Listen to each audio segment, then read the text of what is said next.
Hello बच्चों, नमस्ते। कैसे हैं आप सभी? उम्मीद है शानदार होंगे और शानदार तरीके से अपनी पढ़ाई को कर रहे होंगे। बच्चों, मैं आपका भाई नीरज यादव स्वागत करता हूं आपका अपने परिवार तैयारी विद नीरज में। बच्चों, जैसा कि आपको जानकारी है कि कल लास्ट चैप्टर यानी कि त्रिकोणमिति के कुछ अनुप्रयोग को फिनिश हम लोगों ने कर लिया था, उसके सारे ऑब्जेक्टिव क्वेश्चन कर लिए थे। आज नंबर है बेटा वृत्त का। तो सबसे पहले वृत्त की बेसिक टर्मोलॉजी को समझेंगे कि त्रिज्या क्या होती है, व्यास क्या होता है, परिमाप क्या होता है, वृत्त का क्षेत्रफल क्या होता है। फिर बेटा हम रेखा के साथ वृत्त की स्टडी करेंगे। उसके बाद बेटा स्पर्श रेखा क्या होती है और कब कैसे कितनी स्पर्श रेखाएं होंगी, इसके विषय में बात करेंगे। उसके बाद फिर ऑब्जेक्टिव क्वेश्चन हम लोग करना स्टार्ट करेंगे। तो सबसे पहले बेटा हम लोग वृत्त की बात करते हैं कि वृत्त क्या होता है। तो आप कहेंगे एक तल पर स्थित सभी बिंदुओं का समूह जो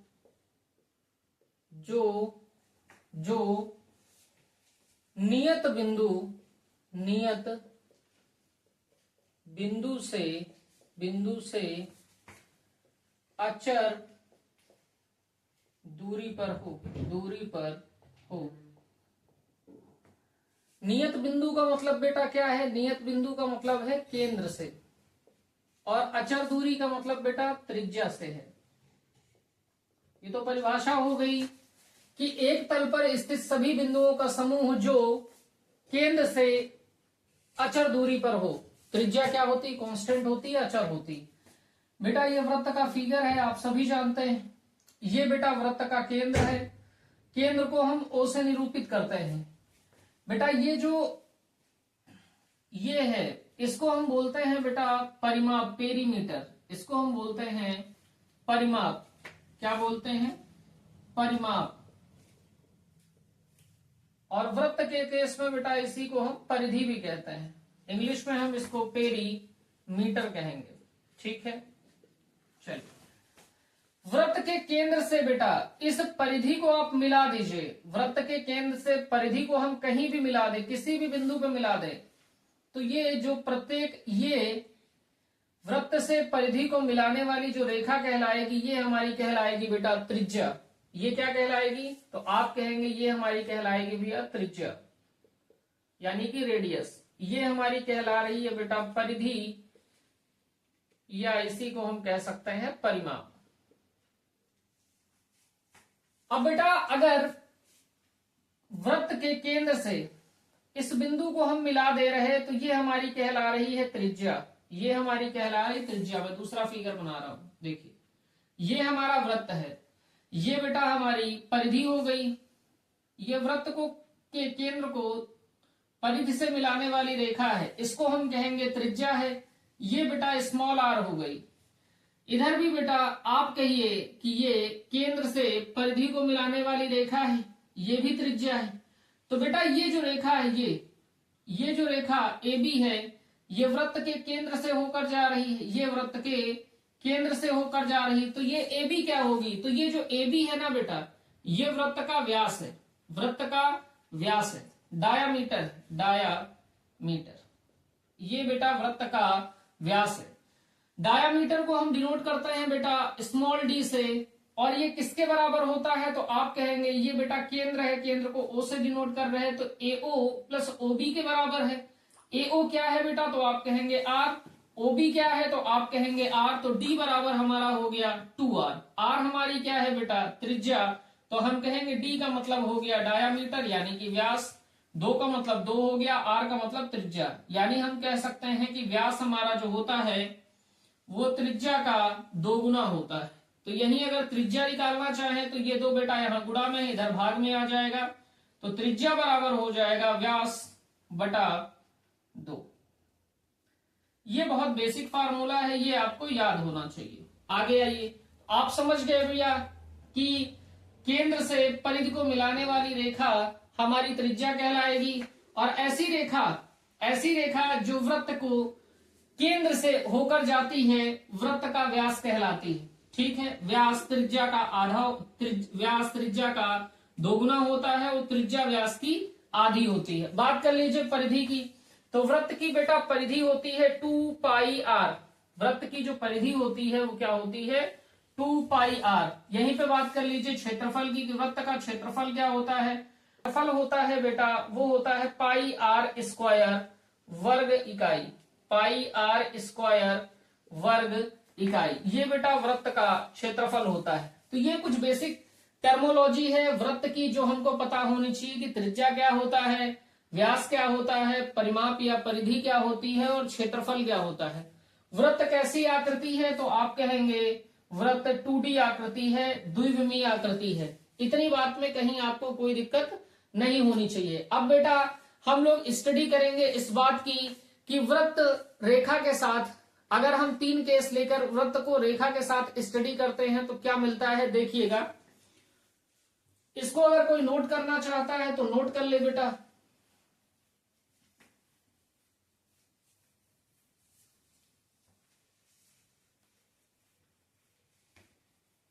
बहुत ध्यान से देखिएगा, बहुत आसान चैप्टर है और बहुत छोटा चैप्टर है आपका।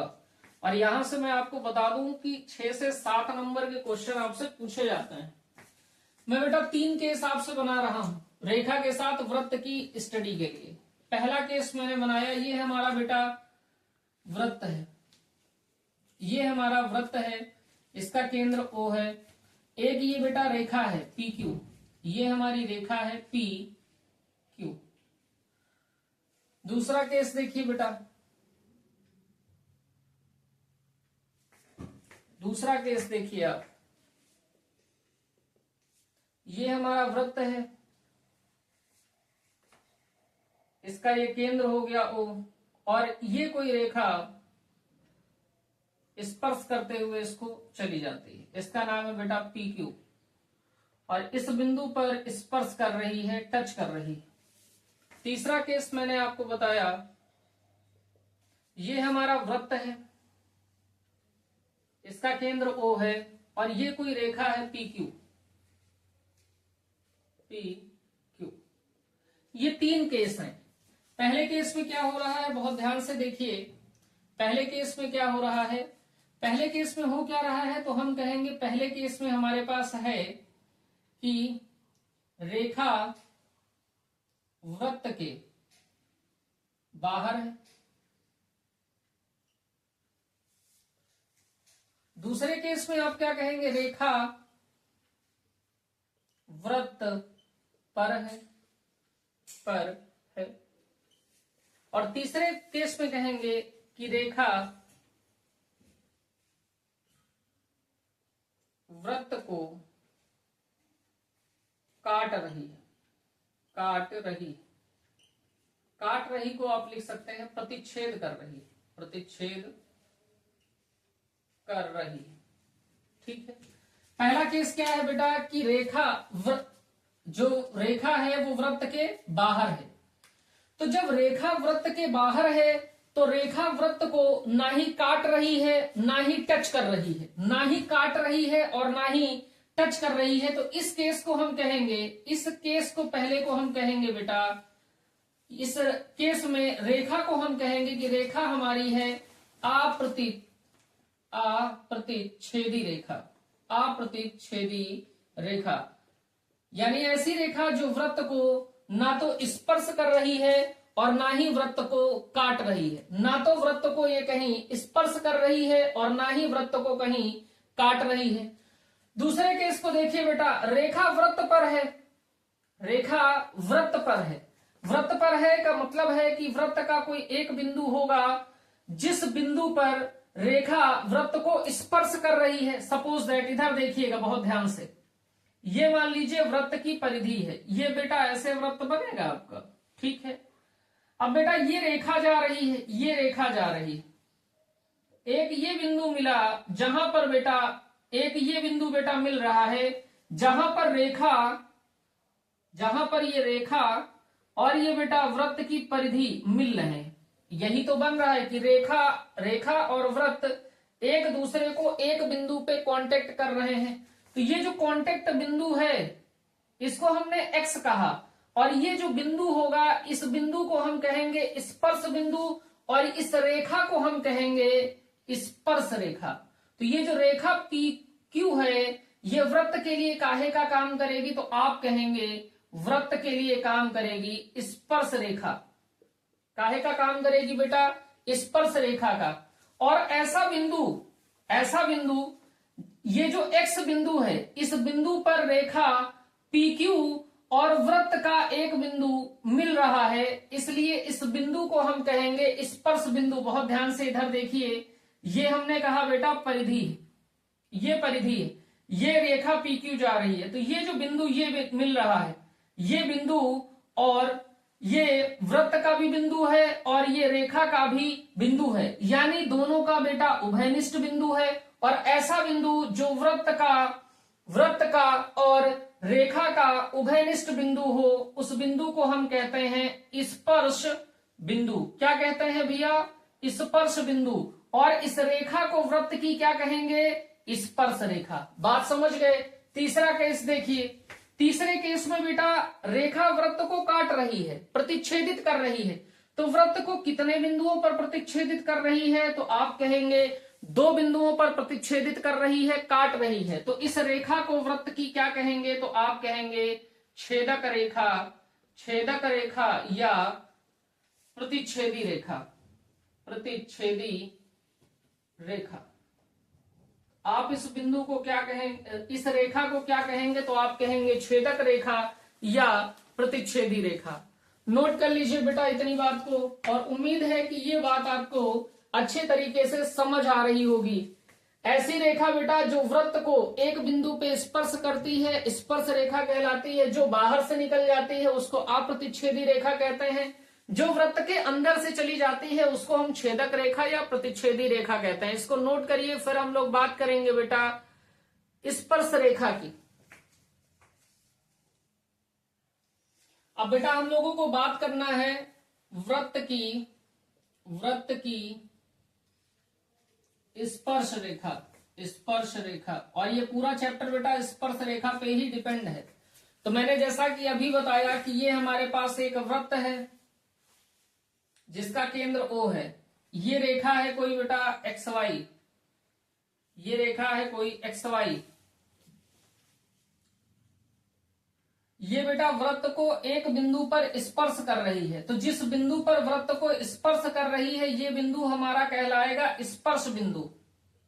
स्पर्श बिंदु के लिए हम क्या कह सकते हैं, वृत्त का और रेखा का जो उभयनिष्ठ बिंदु होगा वही स्पर्श बिंदु होगा। सपोज दैट बेटा देखिए, ये चीज देखने में आपको लग रही कि एक से ज्यादा बिंदुओं पे स्पर्श कर रही, लेकिन ऐसा नहीं होता। स्पर्श बिंदु वही बिंदु होता है जो वृत्त का भी बिंदु हो और रेखा का बिंदु हो। ऐसा बिंदु जो वृत्त का भी हो रेखा का भी हो, ऐसा बिंदु तो उभयनिष्ठ बिंदु ही आएगा। उस उभयनिष्ठ बिंदु को ही स्पर्श बिंदु कहते हैं। मैं थोड़ा सा आपको फील कराने का प्रयास करता हूं। देखिए ये हमारी परिधि है वृत्त की, मैंने इसी टाइप से रेखा भी ले लिया, ये हमारी रेखा है। तो इस रेखा में ये वाला जो बिंदु आ रहा है ये वृत्त का भी बिंदु है बेटा और इस रेखा का भी बिंदु है, तो ये हमारे लिए स्पर्श बिंदु का काम करेगा। और ऐसी रेखा जो वृत्त को एक बिंदु पे स्पर्श करती है वृत्त की स्पर्श रेखा कहलाती है, ठीक है। और एक वृत्त में अनंत स्पर्श रेखाएं खींची जा सकती हैं, एक वृत्त पर अनंत स्पर्श रेखाएं खींची जा सकती हैं, ठीक है ना। आगे देखिए भैया, 3 कंडीशन यहां पे भी आपको पढ़ने हैं, 3 ही कंडीशन यहां पे भी पढ़ने हैं। क्या क्या कंडीशन पढ़ने हैं, पहली कंडीशन है बेटा जब बिंदु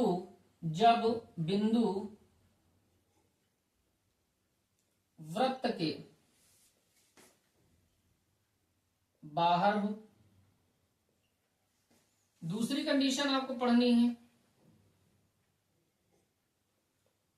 बेटा, पहली कंडीशन आप लिखिए जब बिंदु वृत्त के अंदर हो। दूसरी कंडीशन लिखिए आप जब बिंदु वृत्त पर हो। और तीसरी कंडीशन आप लिखिए जब बिंदु वृत्त के बाहर हो। आप स्पर्श रेखा को तो समझ गए हैं ना भैया, ऐसी रेखा जो वृत्त को स्पर्श करती हुई छूती हुई चली जाए, ऐसी रेखा जो वृत्त को छूती हुई चली जाए, टच करती हुई चली जाए, टचिंग टचिंग समझते हैं ना, टच करते हुए चली जाए, स्पर्श करते हुए चली जाए, छूते हुए चली जाए, ऐसी रेखा को वृत्त की स्पर्श रेखा कहते हैं। और वह बिंदु जिस बिंदु पर रेखा और वृत्त एक दूसरे को स्पर्श कर रहे हैं वह बिंदु आपका स्पर्श बिंदु कहलाएगा।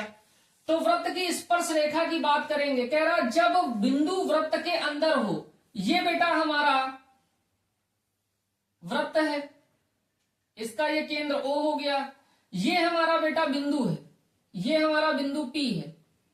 तो क्या यहां कोई स्पर्श रेखा बन सकती है? तो आप कहेंगे भैया कोई भी स्पर्श रेखा नहीं बन सकती, क्योंकि यहां से कोई भी रेखा, आप सपोज दैट इस बिंदु से तो कुछ हो ही नहीं सकता। तो ये बेटा जब वृत्त के अंदर हो तो हम कहेंगे कि हमारे कोई भी स्पर्श रेखा, कोई स्पर्श रेखा, कोई स्पर्श रेखा प्राप्त नहीं होती, कोई भी स्पर्श रेखा नहीं प्राप्त होगी आपकी। ठीक है, इतनी बात, हमारी कोई भी स्पर्श रेखा प्राप्त नहीं होगी। अब आगे आप देखिए, जब बिंदु वृत्त पर हो, तो अब देखिए बहुत ध्यान से, ये बेटा हमारा वृत्त है, ये हमारा वृत्त है, ये हमारा वृत्त का केंद्र है। हमने कहा कि बिंदु हमारा बिंदु वृत्त पर हो, वृत्त पर का मतलब है वृत्त की परिधि पर हो, और वृत्त की परिधि पर हमने कहा ये हमारा बेटा P बिंदु है जो वृत्त की परिधि पर है। तो बेटा इस बिंदु से एक स्पर्श रेखा खींची जा सकती है ना, ये XY हमारी स्पर्श रेखा है, ये XY हमारी क्या है, स्पर्श रेखा। तो हम कहेंगे कितनी स्पर्श रेखाएं मिलेंगी? तो एक स्पर्श रेखा, एक स्पर्श रेखा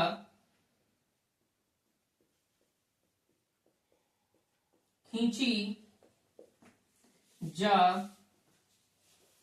सकती। नोट करिए इतनी बात को, एक स्पर्श रेखा आपकी खींची जा सकती है। ठीक है, इतनी बात। आगे देखिए बेटा, कह रहा थर्ड कंडीशन क्या है, कह रहा जब बिंदु वृत्त के बाहर हो, ये बेटा हमारा वृत्त है, ये हमारा वृत्त है। ठीक है बात, ये इसका केंद्र हो गया O। हमसे कह रहा बेटा जब बिंदु वृत्त के बाहर हो, सपोज दैट मैंने कहा ये बेटा P बिंदु वृत्त के बाहर है, तो कितनी स्पर्श रेखाएं खींची जा सकती? बेटा P से इधर मिला दीजिए आप, तो ये बेटा PQ हो गया, PQ, और P से इधर मिलाइए जरा। लाइन बेटा थोड़ी तिरछी हो गई है, लेकिन इसको आप समझिएगा, इसको PR कह दीजिए। तो इस बाह्य बिंदु से कितनी स्पर्श रेखा, एक तो PQ स्पर्श रेखा हो गई और एक PR स्पर्श रेखा हो गई।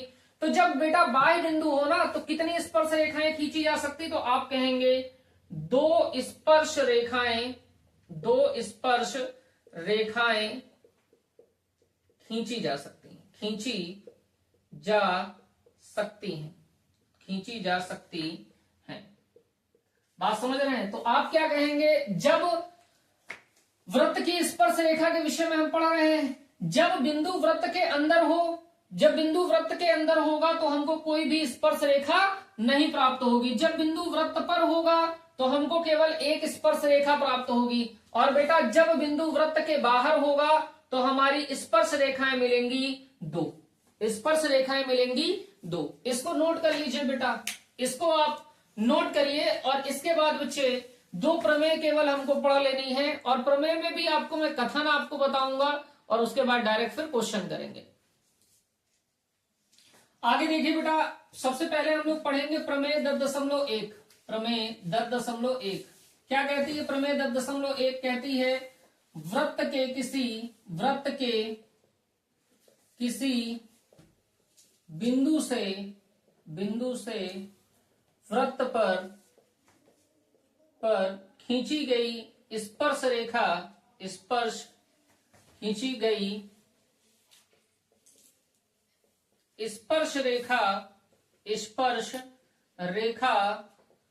स्पर्श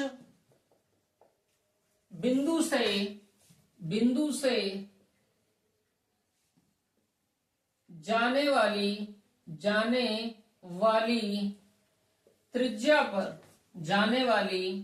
त्रिज्या पर त्रिज्या पर लंब होती है, लंब होती है। कह रहा वृत्त के किसी बिंदु से वृत्त पर खींची गई स्पर्श रेखा स्पर्श बिंदु से जाने वाली त्रिज्या पर लंब होती है। मैंने कहा ये बेटा वृत्त है, इसका केंद्र O है, ये हमारी बेटा स्पर्श रेखा है जिसको हमने PQ कहा है, ये हमारी स्पर्श रेखा है PQ। हमसे कह रहा है वृत्त के किसी बिंदु पर से वृत्त पर खींची गई स्पर्श रेखा। तो बेटा ये बिंदु कांटेक्ट बिंदु है, इसको हमने कह दिया है M। इस M बिंदु से ये स्पर्श रेखा PQ खींची गई है। कह रहा स्पर्श रेखा स्पर्श बिंदु से, ये हमारा M क्या है, स्पर्श बिंदु से जाने वाली त्रिज्या पर लंब होती है, से जाने वाली त्रिज्या पर लंब होती है। M से जाने वाली त्रिज्या कौन है बेटा, OM पर ये स्पर्श रेखा क्या होगी, लंब होगी। इसका यही कहने का मतलब है, कहने का यह मतलब है बेटा ये त्रिज्या परपेंडिकुलर रहेगी हमारी PQ पर। ठीक है, इतनी बात।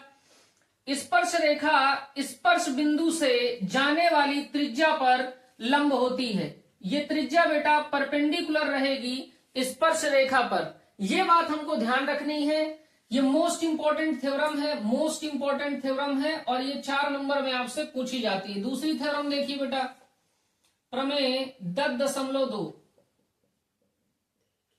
दूसरी प्रमेय कहती है बेटा बाह्य बिंदु से खींची गई स्पर्श रेखाएं, बाह्य बिंदु से खींची गई स्पर्श रेखाएं की लंबाइयां बराबर होती हैं, लंबाइयां बराबर होती हैं। बाह्य बिंदु से खींची गई स्पर्श रेखाओं की लंबाइयां बराबर होती हैं। कहने का मतलब है बेटा ये हमारा वृत्त है, ये वृत्त का केंद्र O है, ये हमारा बाह्य बिंदु P है, P से एक स्पर्श रेखा हम खींचेंगे बेटा PQ और एक स्पर्श रेखा हम खींच देंगे बेटा PR। तो ये जो बेटा PQ स्पर्श रेखा है और ये जो PR स्पर्श रेखा है, ये PQ और PR की जो लंबाई होगी ना भैया, ये जो लंबाई है ये PQ की लंबाई और ये PR की लंबाई, ये हमारी बेटा बराबर होगी, ये हमारी बराबर होगी। यही थ्योरम हमारी 10.2 कहती है। ठीक है, इस थ्योरम्स के कुछ रिजल्ट हैं, इस थ्योरम के रिजल्ट पे आप थोड़ा सा फोकस करिए। मैंने कहा बच्चे ये वृत्त है हमारा, ये हमारा बाह्य बिंदु है, ये हमारा केंद्र O है। मैंने कहा ये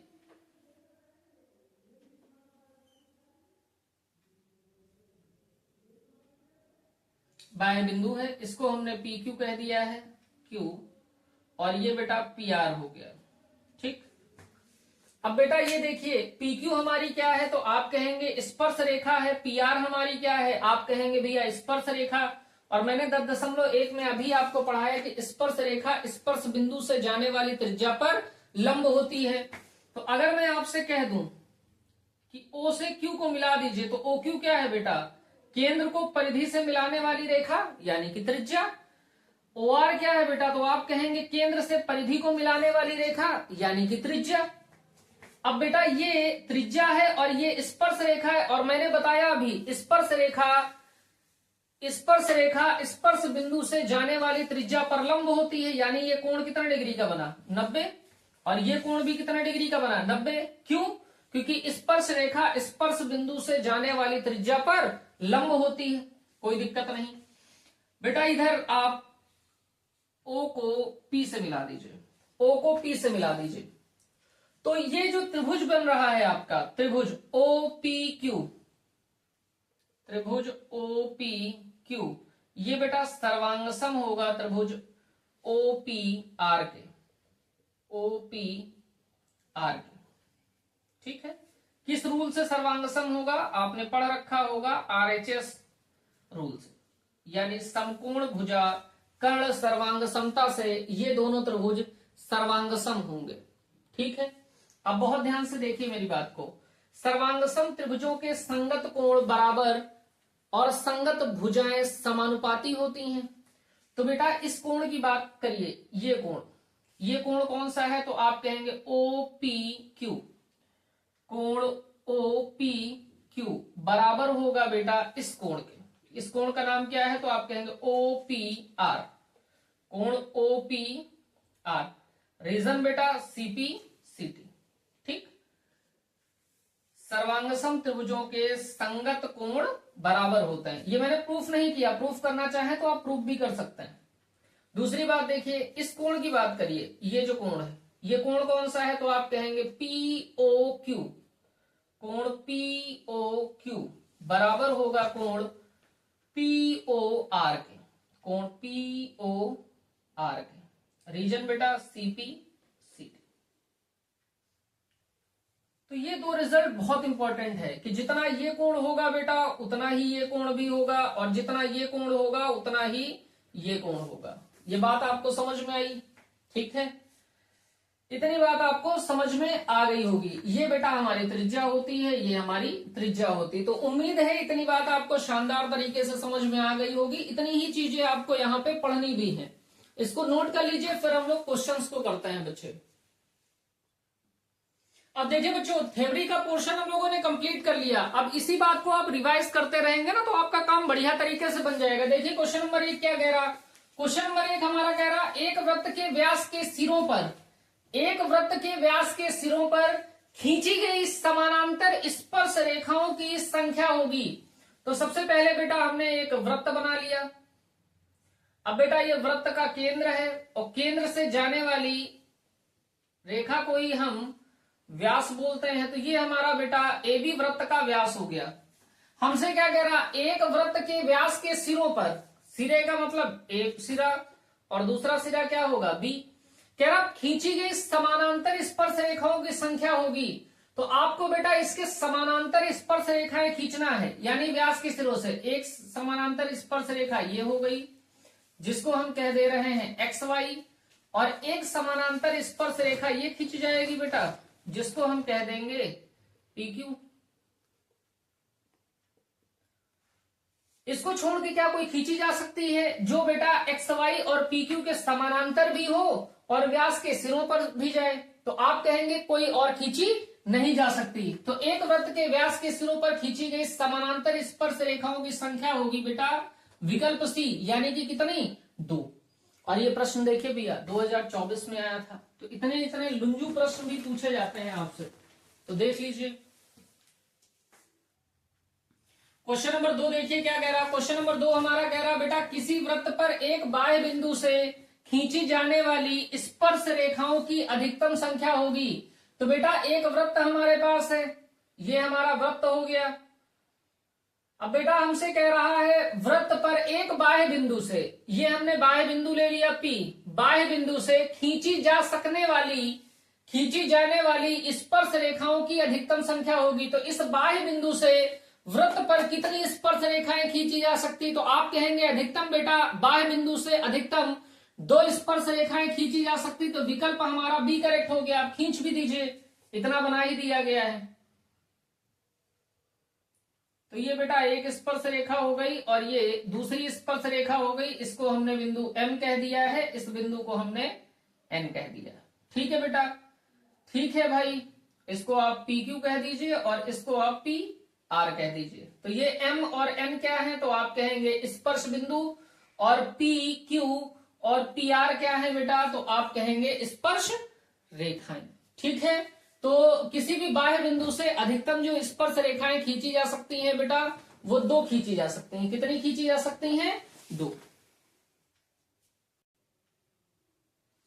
बेटा क्वेश्चन नंबर 3 देखिए। क्वेश्चन नंबर 3 हमारा कह रहा है 5 सेंटीमीटर त्रिज्या के एक वृत्त के बिंदु पर, 5 सेंटीमीटर त्रिज्या के एक वृत्त के बिंदु पर खींची गई स्पर्श रेखा पी क्यू केंद्र ओ से जाने वाली एक रेखा ओ पर मिलती है। यदि ओ क्यू 12 सेंटीमीटर है तो पी क्यू की माप होगी। हमसे कह रहा हमारे पास बेटा एक वृत्त है, हमने ये वृत्त बना लिया। इसका केंद्र कह रहा बेटा ओ है, हमने केंद्र को ओ कह दिया। कह रहा त्रिज्या पर एक वृत्त के बिंदु पर खींची गई स्पर्श रेखा PQ। बेटा हमने ये बिंदु स्पर्श बिंदु मान लिया और स्पर्श रेखा का नाम क्या कह रहा है बेटा PQ। तो इस बिंदु को हमने P कह दिया और इस बिंदु को Q कह दिया। ये हमारी बेटा स्पर्श रेखा हो गई PQ। ठीक है बात। कह रहा 5 सेंटीमीटर त्रिज्या के एक वृत्त। अब बेटा O को P से मिला दीजिए तो ये बेटा त्रिज्या हुई। त्रिज्या कितनी दे रखा है 5 सेंटीमीटर। कह रहा 5 सेंटीमीटर त्रिज्या के एक वृत्त के बिंदु, तो इस बिंदु P पर खींची गई स्पर्श रेखा PQ है। ठीक है। केंद्र O से जाने वाली एक रेखा Q पर मिलती है। केंद्र O से ये रेखा जा सकती है बेटा। ये रेखा जाकर कहां मिल रही है Q से मिल रही है। ठीक बात है, मिलती है। यदि OQ 12 सेंटीमीटर, OQ ये हमको दे रखा है बेटा कितने सेंटीमीटर, तो आप कहेंगे 12 सेंटीमीटर। तो PQ की माप होगी। ये हमसे बेटा ये PQ निकालने को कह रहा है। ठीक है। अब आप जानते हैं बेटा स्पर्श रेखा स्पर्श बिंदु पर जाने वाली त्रिज्या पर लंब होती है। तो ये बेटा स्पर्श रेखा PQ हो गई और ये बेटा त्रिज्या हो गई। तो यहां कोण कितने डिग्री बनेगा, तो आप कहेंगे 90 डिग्री। तो ये बेटा त्रिभुज आप देख रहे हैं POQ, त्रिभुज POQ कैसा त्रिभुज है, तो आप कहेंगे बेटा एक कोण हमारा समकोण है। तो ये बेटा POQ समकोण त्रिभुज है। और समकोण त्रिभुज अगर कहीं भी है तो बेटा हम पाइथागोरस प्रमेय को भूल नहीं सकते। कभी भी पाइथागोरस प्रमेय को आप इग्नोर नहीं कर सकते। 90 डिग्री के जस्ट सामने वाली भुजा कर्ण होती है। तो ये हमारा कर्ण हो गया, ये हमारा लंब हो गया, ये हमारा आधार हो गया। हम पाइथागोरस प्रमेय लगा देंगे। 2 भुजाएं हमको दे रखी है, तीसरी भुजा मिल जाएंगी। 2 भुजाएं पता है, तीसरी भुजा निकालनी है, तीसरी भुजा निकाल लेंगे। तो आप कहेंगे त्रिभुज POQ समकोण त्रिभुज है। अब पाइथागोरस प्रमेय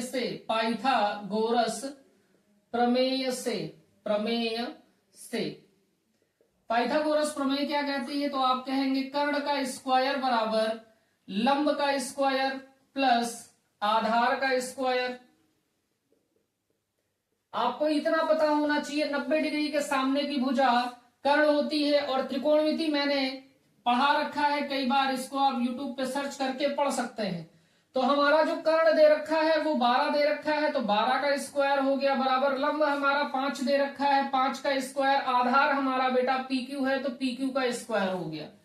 12 का स्क्वायर कर देंगे बेटा तो 144 हो जाएगा बराबर 5 का स्क्वायर 25 हो गया प्लस PQ का स्क्वायर हो गया। 25 का पक्षांतर कर दीजिए इस साइड, तो ये हो गया 144 माइनस 25 बराबर PQ का स्क्वायर।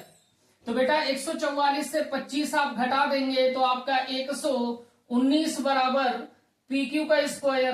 तो बेटा स्क्वायर इधर आएगा तो वर्गमूल हो जाएगा। तो ये अंडर रूट 119 बराबर हो गया PQ के। यूनिट हमको सेंटीमीटर दे रखी है तो हम कह सकते हैं PQ बराबर है अंडर रूट 119 सेंटीमीटर। विकल्प हमारा बेटा डी करेक्ट है। ठीक है। और ये क्वेश्चन देखिए कितनी बार आया है, 2006 में आया, 2008 में आया, 2024 में आया।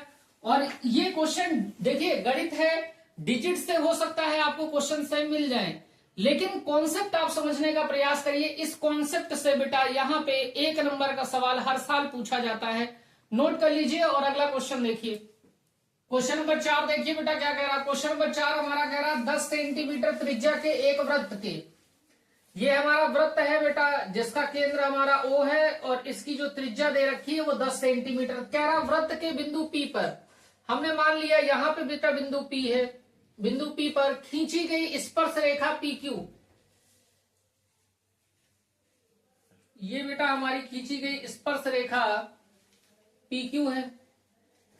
कह रहा केंद्र O से जाने वाली एक रेखा Q पर मिलती है। केंद्र O से जाने वाली एक रेखा बेटा Q पर मिलती है, तो ये OQ रेखा हो गई।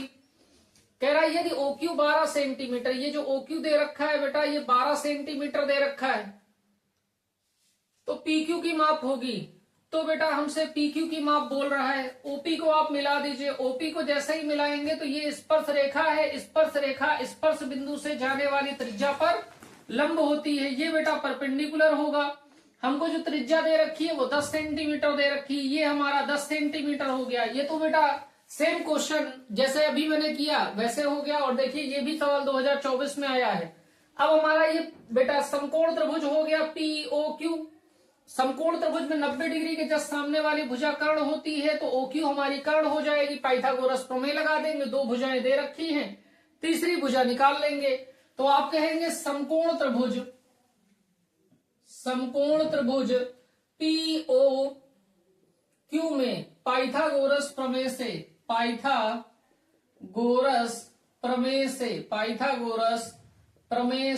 पाइथागोरस प्रमेय आपकी कहती है कर्ण का स्क्वायर बराबर लंब का स्क्वायर प्लस आधार का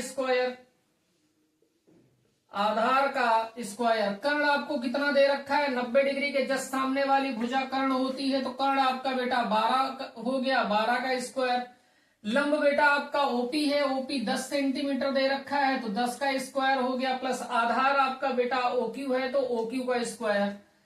12 का स्क्वायर कर देंगे बेटा तो 144 आ जाएगा, बराबर 10 का स्क्वायर आपका 100 हो जाएगा, प्लस OQ का स्क्वायर। तो 144 को 144 ही रहने दीजिए बेटा, 100 का आप पक्षांतर कर देंगे तो -100 हो जाएगा, बराबर OQ का स्क्वायर। तो 144 से बेटा 100 घटा देंगे तो आपको मिलेगा 44 बराबर OQ स्क्वायर। बेटा इधर स्क्वायर इधर आएगा तो रूट में कन्वर्ट हो जाएगा, तो रूट 44 बराबर OQ की जो वैल्यू आ गई है बेटा वो अंडर रूट 44 आ गई। अब देखिए रूट 44 हमको कुछ नहीं दे रखा है, तो इसको ब्रेक करिए तो OQ हमारा हो जाएगा बेटा 44 को लिख सकते हैं 4 गुणे 11। अब ये बेटा 4 रूट में दे रखा है, पूर्ण वर्ग संख्या है, बाहर निकल जाएगी तो 2 हो जाएगी, और रूट 11 वैसे का वैसे, तो OQ की वैल्यू आ गई 2 रूट 11 सेंटीमीटर। OQ की वैल्यू हमारे पास हो गई 2 रूट 11 सेंटीमीटर। ऑप्शन हमारा बच्चे C करेक्ट है। और देखिए यही आज का बच्चों लास्ट क्वेश्चन हमारा है, ठीक है। तो आज की क्लास आपको कैसी लगी कमेंट सेक्शन में आप अपनी बात को बताइएगा। तो बच्चों आज की क्लास यहीं तक, जय हिंद।